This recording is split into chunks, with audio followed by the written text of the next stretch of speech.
Today we're going to be talking about distributed joins. Now, I'm going to assume you've dealt with joins before. In fact, a lot of people that come to us, that come to the database you just can't kill, they're looking for, they've grown, their system has expanded, but they seem to hit a wall, like they can't grow anymore. So they come to us to expand the system where we need to distribute and move beyond a simple monolithic solution.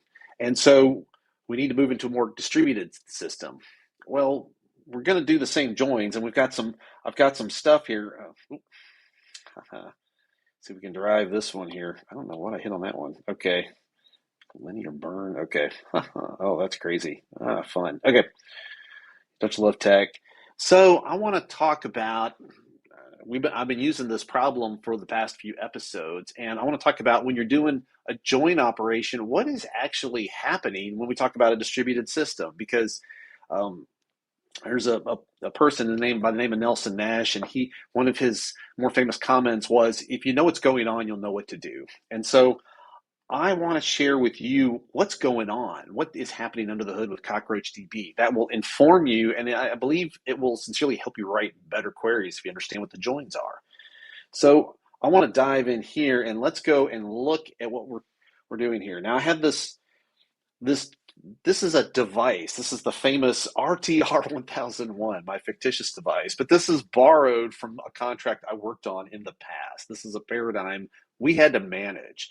We had this big Uber box.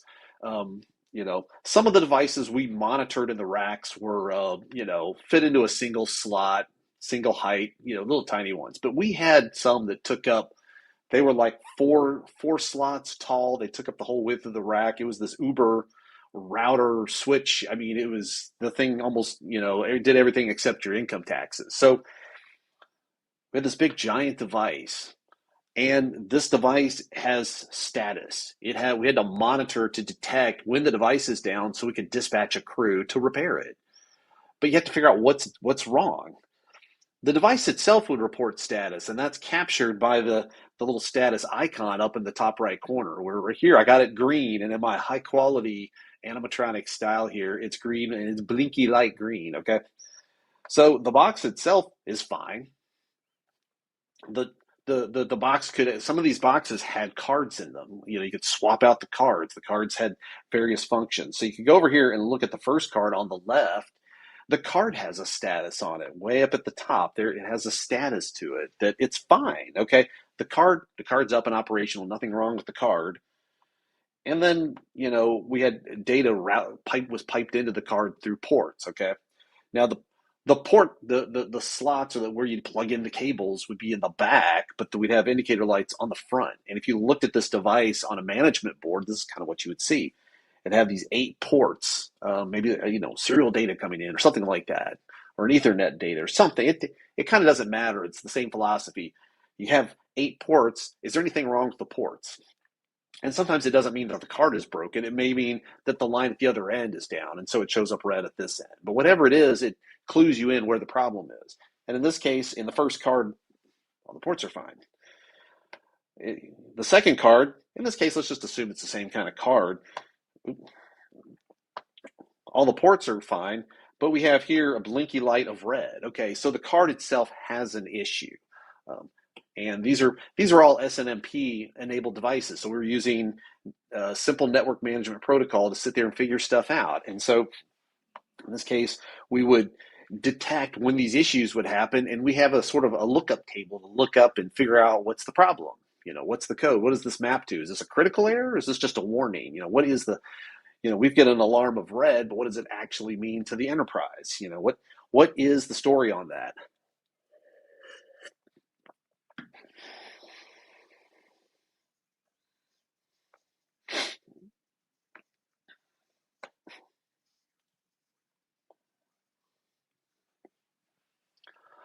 All right, so in this case, we have our fancy router 1001 device has 2 cards on it. Okay, each of these cards has 8 ports, but these jumbo does everything kind of router switch multiplexing devices also had immediate ports that the device itself had.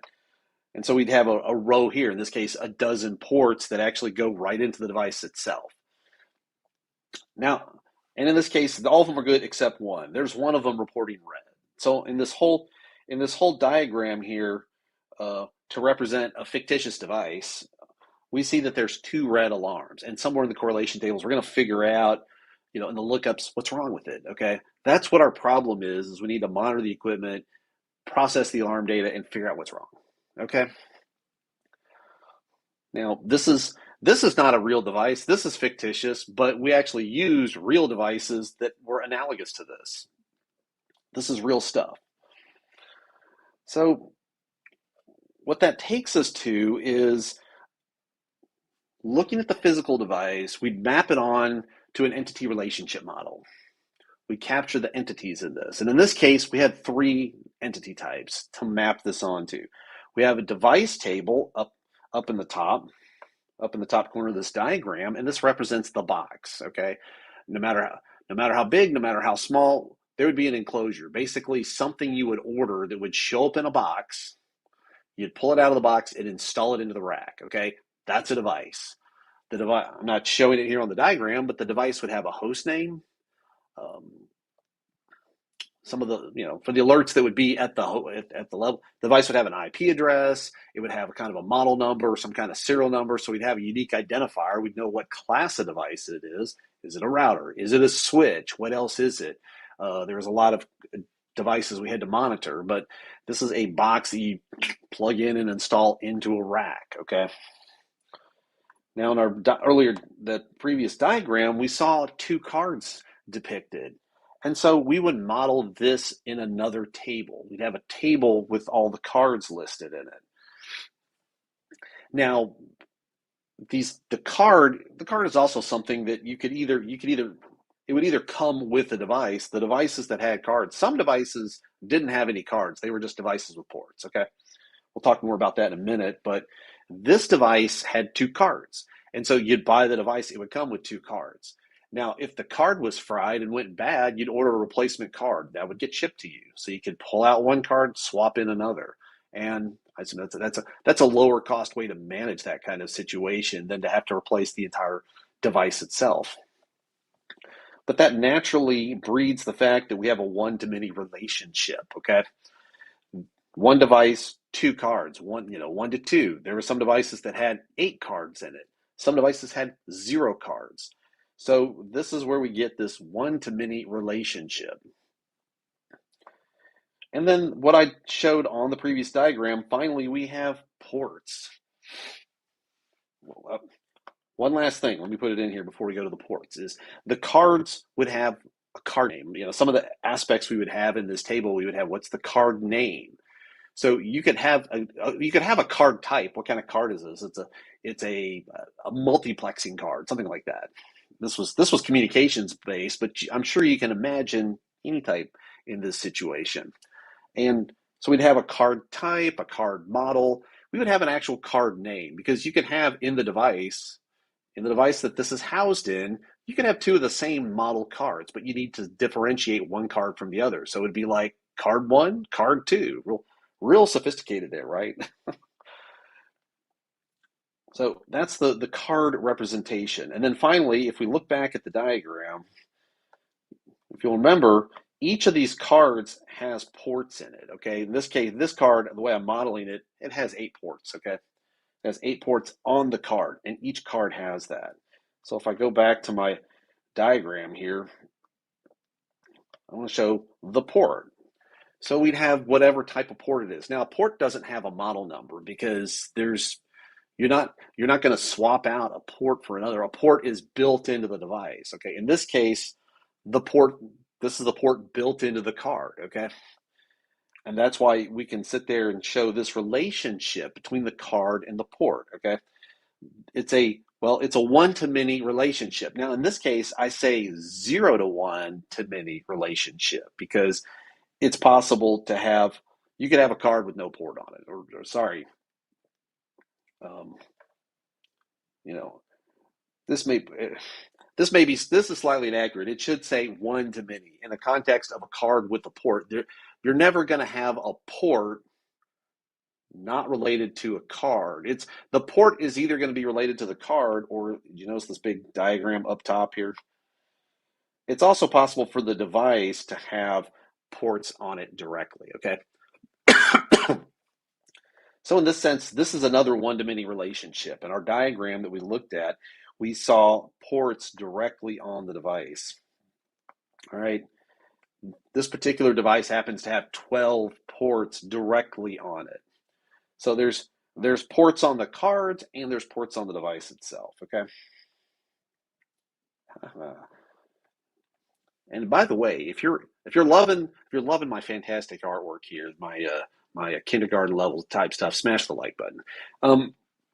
So fundamentally, every port either is related to one card or it's related to one device. You don't find the same port on related to multiple devices. Okay. Now there's a sense that, okay, if I had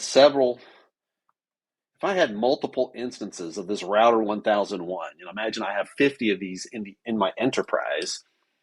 There's a sense that every one of these devices has this port right here in the middle. Okay, this one.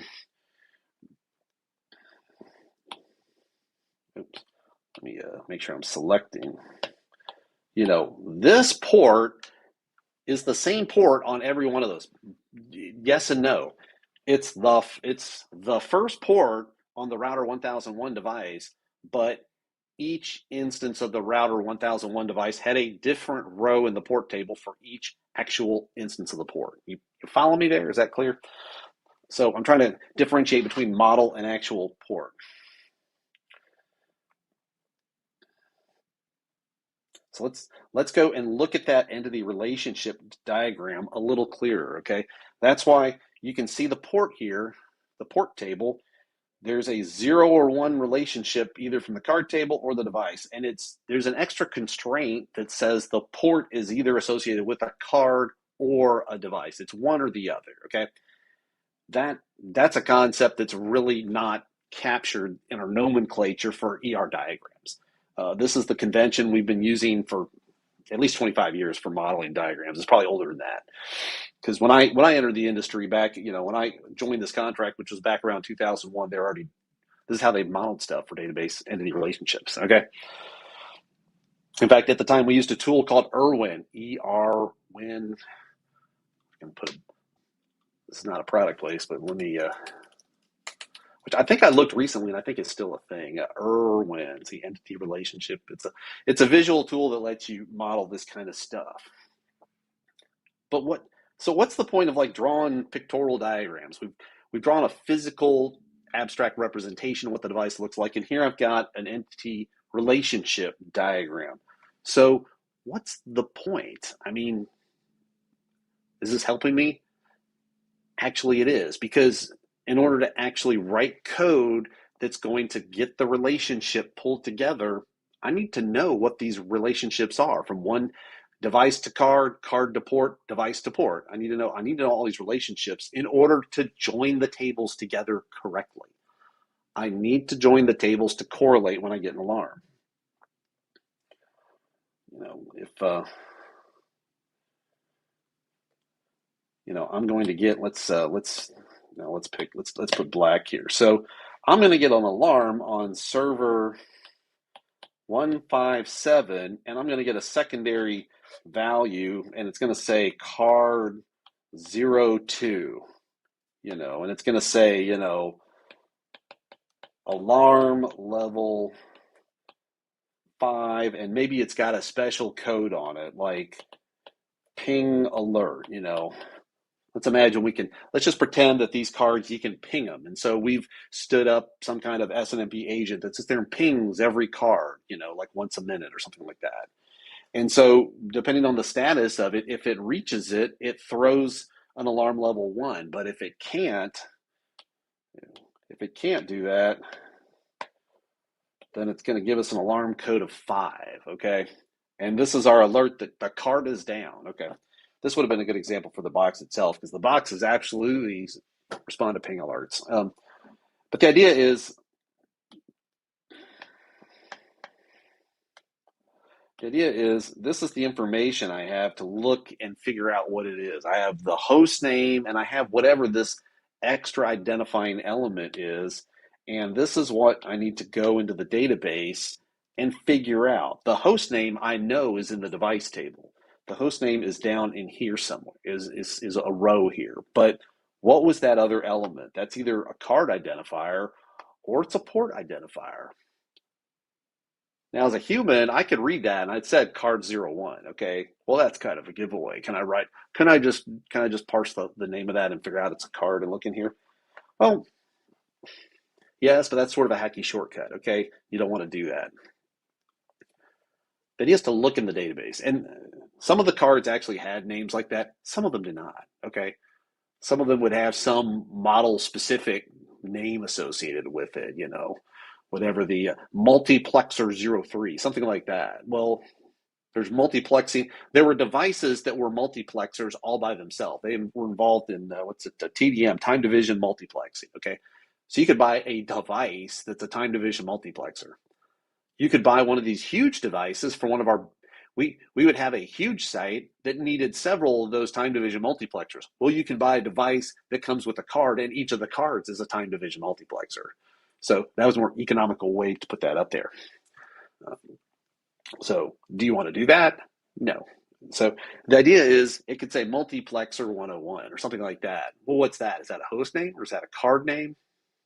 It's not, it doesn't have the word card in there. So we can't use shortcuts like that. Instead, we need to join these tables properly and do that. So let's dig in and look at this. Using this relationship, I've got a query put together here. Now that's a lot, okay? That's a lot. So I want to walk through this piece by piece, okay? Now, what I'm going to start with the second line here, okay?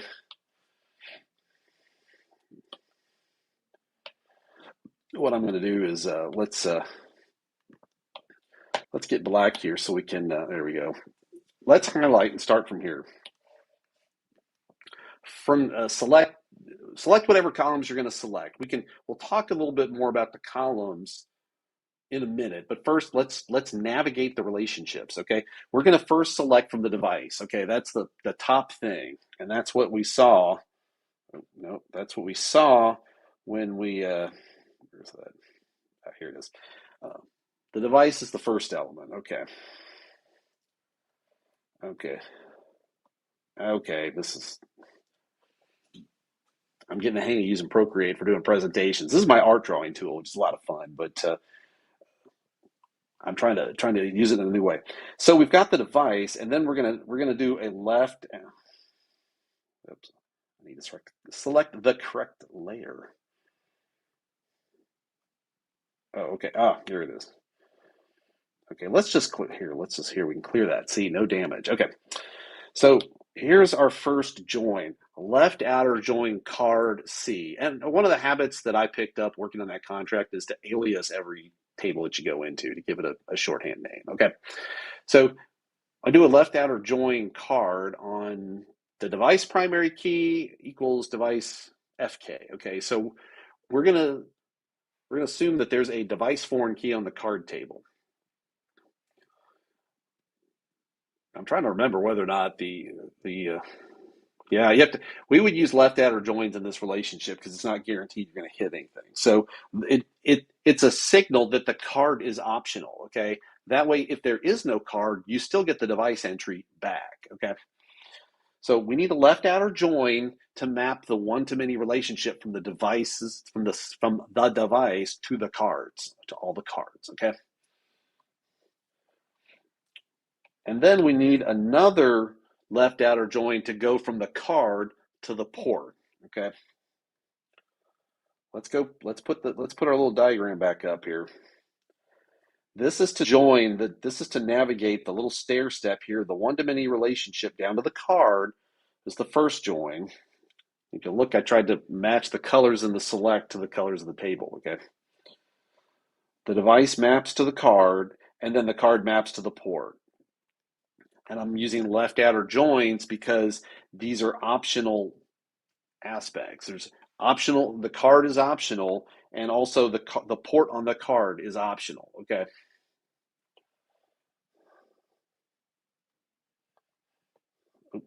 not that one yet. Okay, off, on. Okay, are we cooking here? Are we cooking? All right.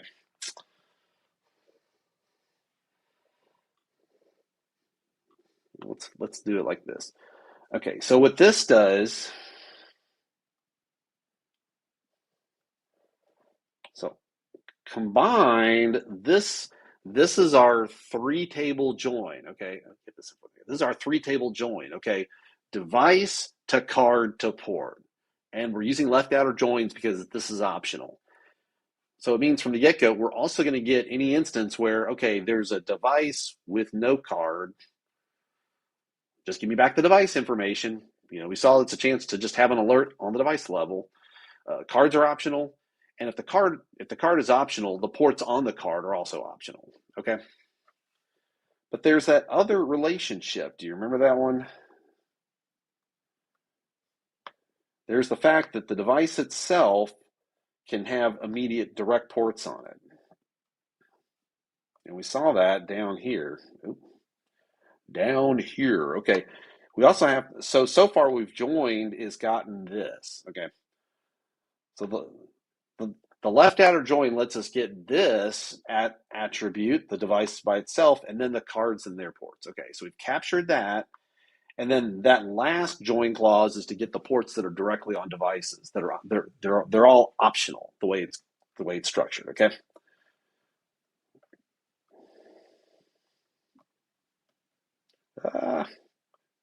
Trying to hide the layers. Okay. So the first box that I've circled here is that device to card to port relationship. If I go to this, let's see, let's clear that. And then I have this, okay? Now what's hard to see is you're joining the way joins are written, okay, we can't interleave it. We're not going to do two from clauses. We're not going to come from the device. It's basically the first one is device to card to port. The second one is device to port, okay? And we can see this in the fact that we've got this alias here for the device, and you can see it manifest here down in the join syntax, okay? So the device is going to do a left outer join. This is optional to port. And you'll notice earlier I had P1. Well, here I'm going to use another alias, P2, okay? Because I knew there were two versions of ports to get back. And I'm going to map, this earlier port, let me clear some of these out. This earlier port one was based on card FK. Okay, this was to go match on cards. This is device FK. So again, these are optional foreign keys. That means they can be null. So this is device left outer join to port P2. And that's why if you can see all this stuff, and I realize that's a lot to digest all at once, hopefully now you can see what this select clause is doing here. It's at a glance, it's grabbing everything from the device table using the D alias, its alias D dot star. It's grabbing everything from the card table, C dot star, and if there's no card, those columns will just be null, okay?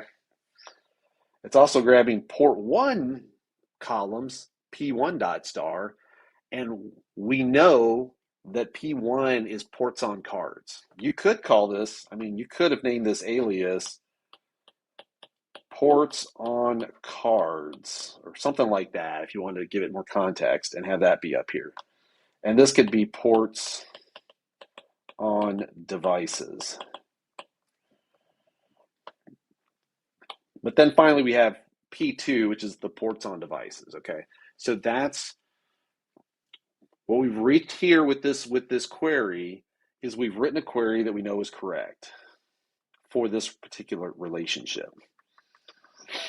And I don't know, my personal rule of thumb is the first step is get the query to actually be correct, to match your relationship of the data, okay?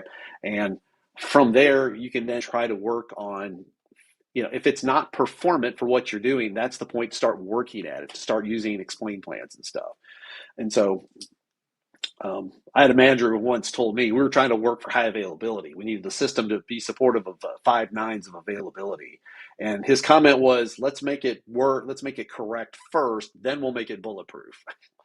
And I never forgot that lesson, because if you're trying to fight something to make it performant or highly available or bulletproof, that kind of thing, if it's not giving you the correct answer, you're kind of spinning your wheels. It's sort of a waste of time. First, you want to get it correct, because once you have it correct, then there's tools to go figure out where is it spending most of its time doing stuff, which leads us to what happens when you're working on the database you just can't kill.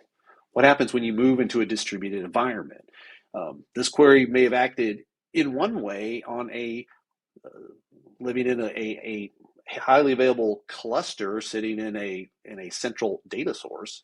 A data center sitting in a data center may have operated one way, but now you've taken it into a distributed environment. And so what happens when we get to there?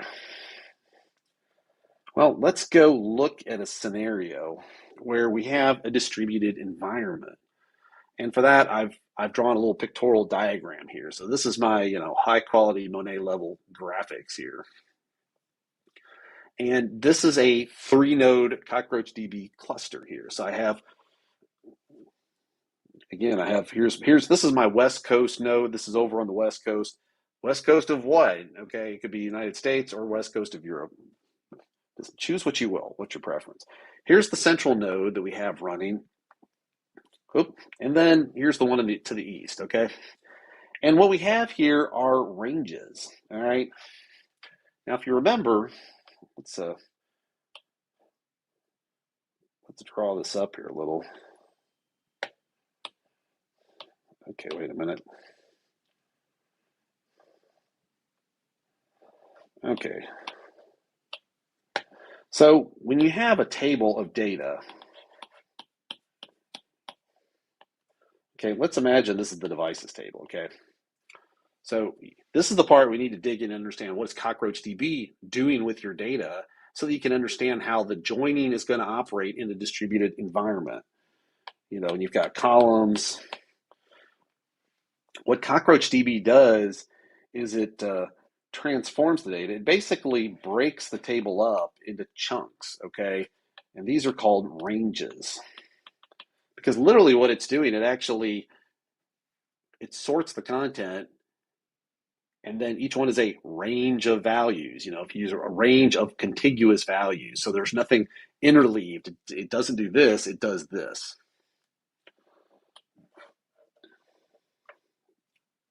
What's the history? Let me see. So basically, to try to help make it easier to see this is the first range, okay? And then it's going to make another range. Here we go. Let's pick a here. How about this? This looks good. And then it's going to make this range. And the idea is these are chunks that are small enough to manage, okay? Here, bigger pen stroke. Okay. And then let's pick a third shade here. How about that? Looks good. And what it does is it chops it up into smaller chunks. It means this way the chunks are a lot easier to handle, and then it makes copies of it.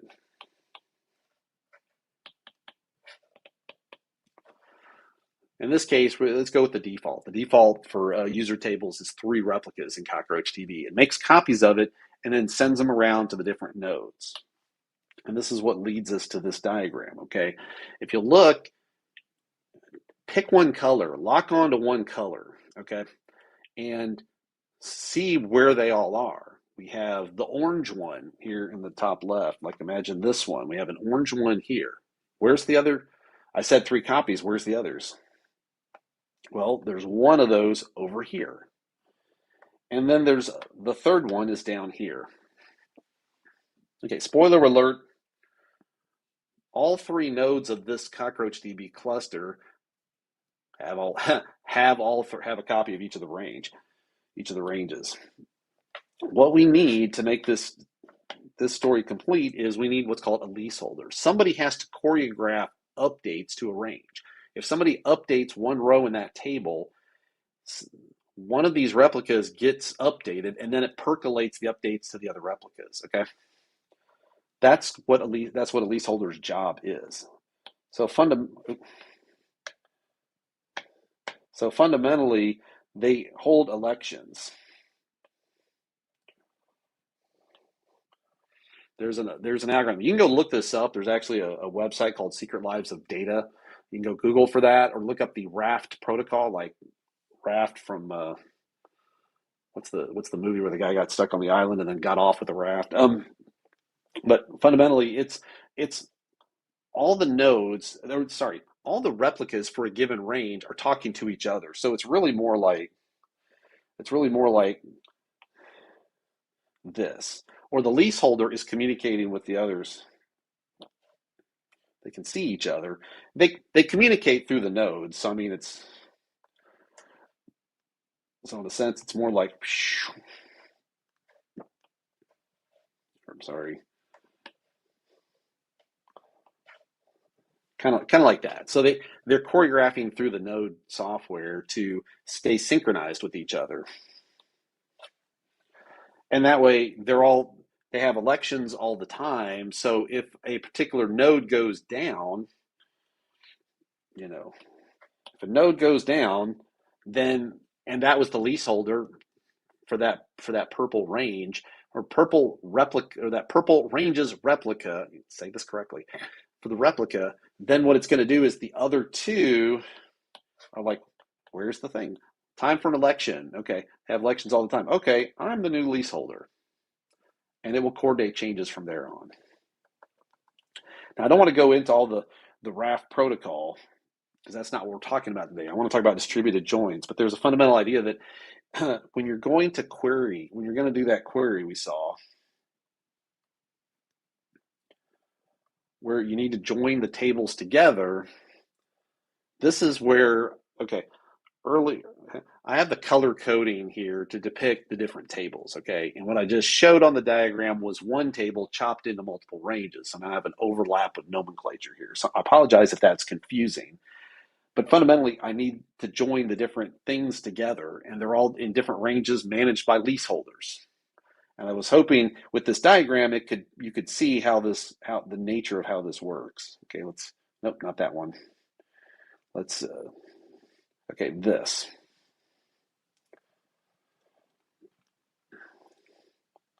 So what I want to show here is there's a client. In this case, imagine like it's an app, an app on somebody's smartphone. And this app is going to talk, this app fundamentally is the client that needs to do this lookup of the relationship between the tables and stuff. So it's going to connect. It's a little bit thick of a brush stroke, don't you think? So it's going to connect to what's called a gateway node. This is going to connect to some node in the cluster, and this is where all interaction with the cluster is going to happen through this gateway node. But the gateway node knows it's got the brains. This is my attempt to draw a brain emoji. Okay, I can't do a brain emoji. Let's just take that out. So that may be the limit of my kindergarten artwork. So it needs to go do that join. So each of the nodes knows where the leaseholders are. It knows that this is the leaseholder for this one and for this one and for this one. So when you write a join that needs to join the purple data with the orange data with the red data, it's able to look at all your criteria and figure out which leaseholders it needs to talk to. Let's imagine this is our little select statement. Let me put it over here. Okay, let me put it on here. Okay. So the client has this select statement. And this is what we just saw. Okay, it's a select statement, multicolored, lots of clauses. And this is essentially what it needs to do. It needs the answer to this query. So it's going to feed it to the node here. So this node has got the select statement, okay? And do you know what it does in a distributed environment? This is an environment where there's no such thing as a there's like an active, secondary, or there's other terminology, but it's like, which one is it? Active, backup, this kind of context. In Cockroach DB, there's no such thing. Every node is running the same thing. It's the same software, unless you're in the middle of a rolling update. It's the same software. They all essentially have the same concept. And it's not, there's no such thing as like a given node is a leader and the others are followers. It's the individual range replicas that are either leaders or followers, okay? You're either a leader or a follower with your set of replicas, which also known as a RAF group, okay?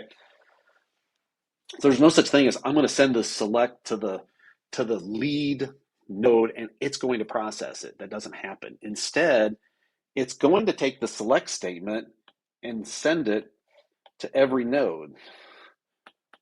So every node gets a copy of the select statement. Now, so far, I'm just talking about SQL statements. I haven't even talked about processing the SQL statement. Instead, it's going to push the SQL request from the client. It's going to distribute it the load to all of them. What happens is now that so this node just got marching orders saying, I need you to run this select. But now we're in execution phase. It's time for this node to execute the query. And what it's doing, it's because Cockroach DB under the hood is actually a KV store, a key value store under the hood. It's transforming this SQL statement into a series of KV operations. And the first thing it's doing, it's flanging down on, it says, I've got the select statement, but I don't have necessarily all the leaseholders. I may have all of them, but I may only have a subset. So this node is going to sit there and find all the leaseholders, and it's going to say, I want you to do your part of the select. So it's able to dispense the select statement to this leaseholder to get the orange bits. And so maybe I should have drawn it with a yellow arrow. Okay. At the same time, because now we're talking about multiple machines can be operating simultaneously. Okay, this isn't multitasking on a single machine. This is multitasking on multiple machines. In this situation, I'm trying to guess. I think it was this color. Okay. In this case, on this node, it's saying, you're the one leaseholder I have on this machine. I want you to do your part of this query. So now it has the additional context of, okay, I only have a subset. Remember, we called it a range. It's able to smartly apply basically a form of filtering to the SQL statement, okay? It's able to say, I want to use select, but I want you to constrain it to the range of values that's in your range, okay? So just focused on the red stuff, okay? You do the query, but confined to the red part, okay? And get the data assembled. Then over here on the third node, let's use this one. It's doing the select statement, but it's going to route it to this one and say, I want you to do the select statement, but I want you to confine it to the range of values that you possess, okay? And essentially, this is what it's doing in a distributed sense. It's divvying up the load and handing it out to all the leaseholders and basically saying, all at once, go forth and run this query, okay? Now, the side effect of all this is now you get an intermediate result set, okay? Now, intermediate result set is when you have multiple joins, like if you join 3 tables together. In this case, we're joining 4. So device to card generates an intermediate result set. Card to port generates an intermediate result set. Device to port generates an intermediate result set. Why don't we put that up here? Okay. Or no, let's put up the diagram. That'll be a little clearer. Basically, you loving it? Okay. Every black line connection between tables, essentially when you join that, it's an intermediate result set. Like this. That generates an intermediate result set that looks like a table, okay? It's just got the columns from this and the columns from this. And it's filtered out based on the on query. this also generates an intermediate result set with these columns. And then finally, this one does another one. And then when you combine this plus this, you get an even bigger intermediate result set. And then this gets combined with this to form yet another. So you're and along the way, you're filtering rows out with those on clauses or any where clauses that you've written. You're filtering down, flanging down, and the optimizer is trying to pick what order to do all these operations to flange down the fastest. Okay, this is what optimizers do. And the thing is the optimizer in SQL can do it in any order because the outcome is the same no matter which order you do. In math, this is called the commutative property. So SQL is commutative. But there's an extra layer.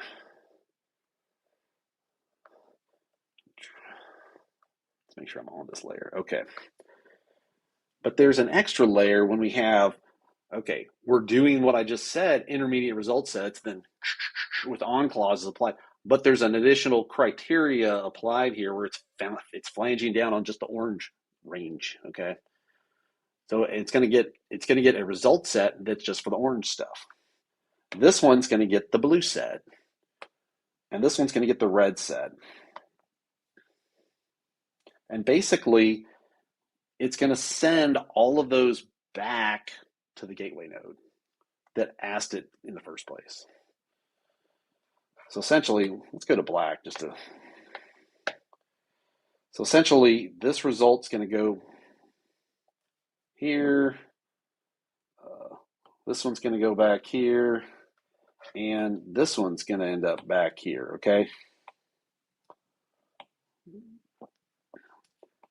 And then the gateway, this is through the gateway node. It looks like the client's doing it. It's the gateway node that's doing the, let's put it all together. If there's any duplicates, we need to remove them. Because the other thing you have to remember is if you were just fetching a table by itself, you could just concatenate it all together. Okay, if you're saying, but if the table is then joining with other tables, there's a chance that one of the rows in this range and one of the rows in this range could come together, could converge and point to the same related row down the line. Okay, that's possible. So you have to remove the duplicity of that. And that's what happens in a monolithic database. You can have joins that end up in duplicate rows and it has to filter it out, okay, where it's suitable. But in a sense, that's what we're doing back here when we converge all the stuff. You can sit there. Oh, come on. So you can sit there and say, this is the orange set, this is the purple set. Let me see.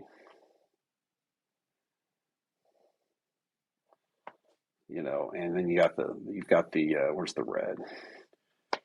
Let's do the orange. And then finally you got the red set. Like this palette. Okay. So it has to combine them back together. And so it happens. It's to me, it's quite elegant that it does all this. This is impressive to me that this is what it does, because we're operating on a range base. We're operating with these ranges, and it's able to divide everything up automatically. No effort on your part. There's no shard management that you're doing when this happens. Okay, Cockroach DB does this automatically. It divvies up into ranges. It makes the replicas. It pushes the replicas out to different machines. It makes sure that you're not running two replicas on the same node, because then that's not much of a backup if that device fails, if that server fails. And then it's able to distribute the SQL operations and handle these distributed joins, okay? And it gathers the results and brings them back to your device. You can see I got an overlap. Okay. So it's all done seamlessly, silently, and I would say effortlessly, but let's not oversell it, okay? Let's be honest. What happens if you go and ask for all combinations of this device, of this thing? Now, the contract that I worked on, we reached a point where we were monitoring. We started with 22 sites with this gear, and we scaled up to, was it 8,000 sites? We were monitoring 300,000 devices, and we were getting, I don't know, if it was at 100,000 alarms a day flowing into our system, and we had to do all these correlations.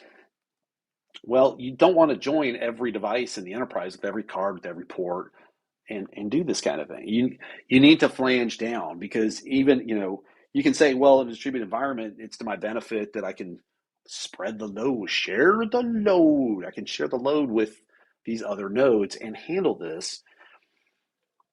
But it's better if I can use a little more intelligence, a little more common sense, and do some more flanging down. Is there any other criteria that I can look for to make this operation flange faster, to make it throw away unnecessary relationships faster?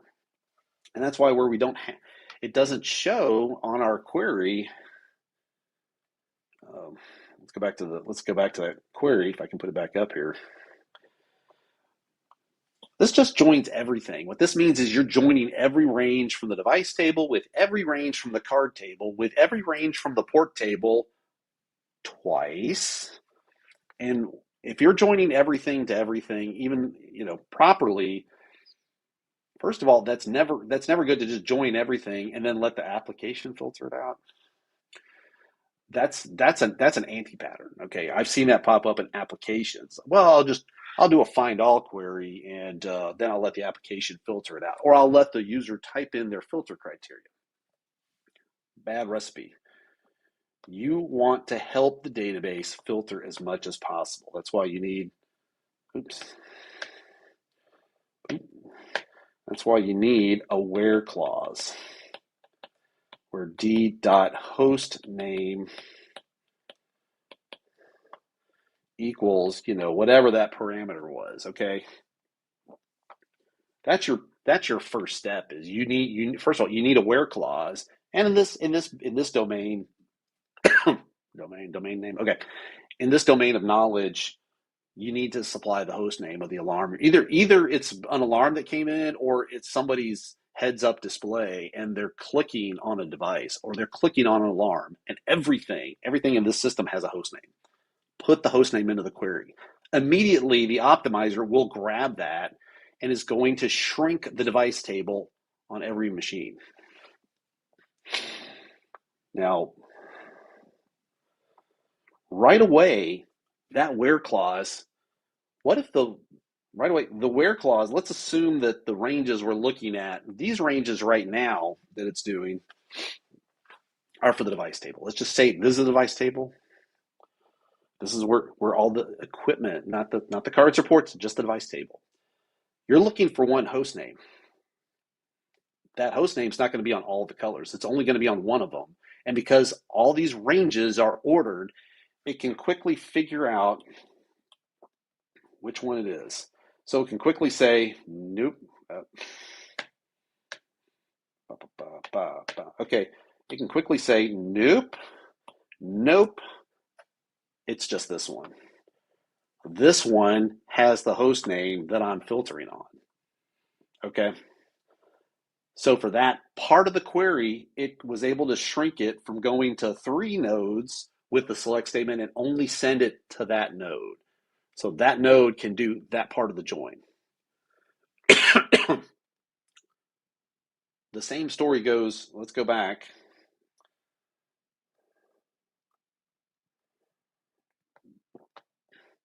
Okay. The other one is what about, and we can sit there and look for card name. We can try to search for a card name. Let's look for card name equals, and then it's able to, at this point, you're providing this criteria. It can then go look at the ranges. It can apply this, the optimizer can take this information and try to figure out on that topological diagram what's the same story but at the card level. So it may have been able to narrow down and say, I only need to go to this range for this host name. I may need to go visit a couple ranges based on card name because the card name is not unique. Okay, it's not unique amongst the enterprise. but it helps it narrow down. Maybe it eliminates one range to search for. That's optimization. Now, what we talked about last week was a form of denormalization as a way to optimize queries. This was one we found out we always had to match. We always knew the alarm always had a host name, so that's an easy one. But what's that second attribute you're clicking on in the alarm? Is it a card name? Is it a port name? What if there's nothing there? So it could be one of three. It could either be a card name or a port name, or it could be null. So, this is it. It suddenly gets, it could be either this or P port name or P2 port name, or, it's a null, and so this makes it a lot more complex to capture. This is the correct relationship. But this is what revealed the need for us to have a denormalized version of this data that we're looking at here. So if you denormalize this content into basically a different table, you're taking all the content and you're putting it in. And earlier, remember, we had the card name, port name, the card name and the port names would all be adjacent in different columns. The idea is to also put them in the same column, okay? You see the trick? You want to have it where you have the data you're getting in. If the data you're getting in has two key attributes that you're trying to match on, you want the table, the correlation table to align with that. So it's here it's this row. And so that's a little bit of where I can sit there and write the query to be correct. Now, can I manipulate the data to best serve the queries? I can then make that indexable. But that's something for more of a deep dive, or we can go look into that in a later thing. What I wanted to really communicate today is what happens when you do these. You have a complex join operation, but now you're dealing with a distributed database. And so what is happening under the hood? And so how does knowing this better inform you on writing your queries? Okay. It should be watch out for those anti-patterns where I'm just going to join everything and match in the client, or filter in the client, apply the where clause in the client. You can get away with that. There's a certain point at which you're no longer getting away with that in any situation. But when you're in a distributed environment, you really pay the price for that a lot faster. So in general, you shouldn't be doing that. So try to get away from that. Have a where clause in the thing. And the thing is, as much context as you can push in the query as possible helps the optimizer when it's doing these hops, when it's figuring out which ranges to go to, it can better, faster figure that out. And this is why we have a whole module about analyzing queries and optimizing performance, because sometimes you need to fix queries that are like, a 30-second query should go sub-second. There's other times, I'm not working on a big expensive query. Instead, I have this very tiny query that runs in 80 milliseconds. That doesn't sound bad on the surface of it, but what if that query runs 100,000 times a day? That's a situation where if I could shave off 10 milliseconds times 100,000 instances a day is going to result in a more efficient throughput. So there's kind of two general strategies of optimization you want to do. Hit the big log jam queries, fix those. Also look at what's eating up your most CPU time. And if you're using the cloud solution, what's eating up your biggest cloud bill? Can you shave off a millisecond here, there, or where? And these things that I'm sharing are tactics that help you get there. Now, if you want to check that out, I invite you to go to university.cockroachlabs.com and check out. We have modules to cover that stuff. And if you sign up for the subscription, then you'll be entitled to all of that. You can catch when we run that stuff. Now, don't forget also to hit subscribe on the channel and ring the bell. That way you don't miss it when we have another episode come out. And I will see you next time. This episode is over, but your learning has just begun. Visit cockroachlabs.com to find all kinds of content to expand your knowledge.